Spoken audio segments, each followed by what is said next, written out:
All right, I'm going to show you how to change out cruise control steering wheel buttons on early Super Duties as well as various other F-Series trucks, vans, and SUVs with this style of steering wheel. So here's what we're faced with. Don't ask me how this happens. It was like that when I bought the truck. I'm going to start by removing the fuse for the airbag just to minimize the risk of getting punched in the face. The exact fuse for your airbag should be in your owner's manual. I don't have an owner's manual, so I'm just going to pull a couple of random fuses that I looked up online. I've reasonably concluded that it's one of these two. I don't know which one, so I'm just going to pull them both.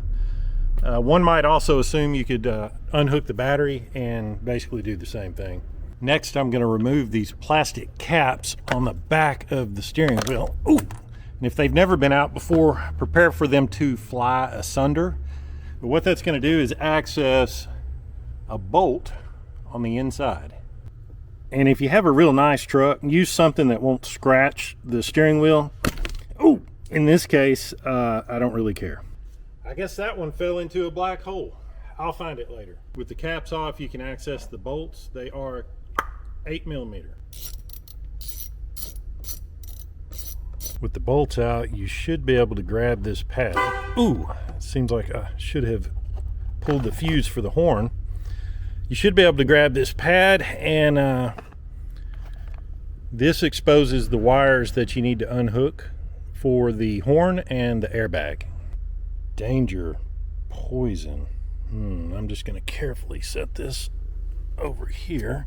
With the airbag assembly out of the way, theoretically, you can just pull, you just pull these switches out like so. So the wires to the switches that you're replacing are factory zip tied to the structure of the steering wheel. So you'll want to take a small pair of diagonal cutters, and without cutting any wires, you'll just want to go across and nip the zip ties.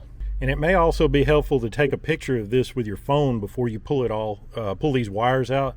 That way you can remember the best way to route them when you put your new switches in. So now it's just a matter of pulling the harness from this plug here that goes into the clock spring. Be careful not to damage that clock spring. That's big trouble, big trouble. You just push down and bloop, there it is. Old switch is out.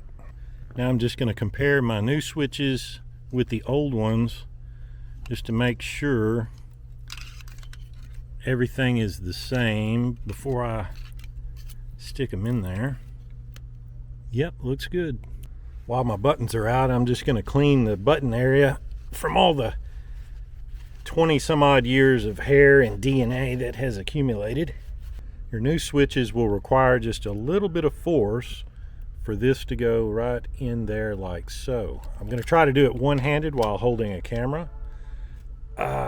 We can wager whether or not I'm going to break the new switch in the process. There we go. There it is. Okay. Now it's a matter of routing the wires correctly and plugging it back in.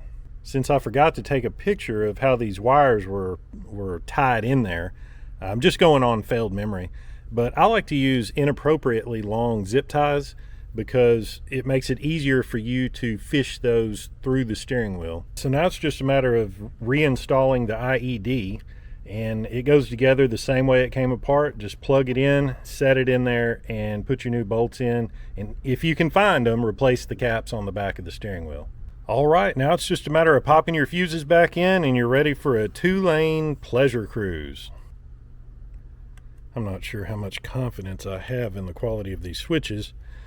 I just did what most of you probably will and bought the cheapest crap I could find on Amazon. So, if this has been helpful in any way, do me a favor, hit the thumbs up, and I hope to see you in the next one.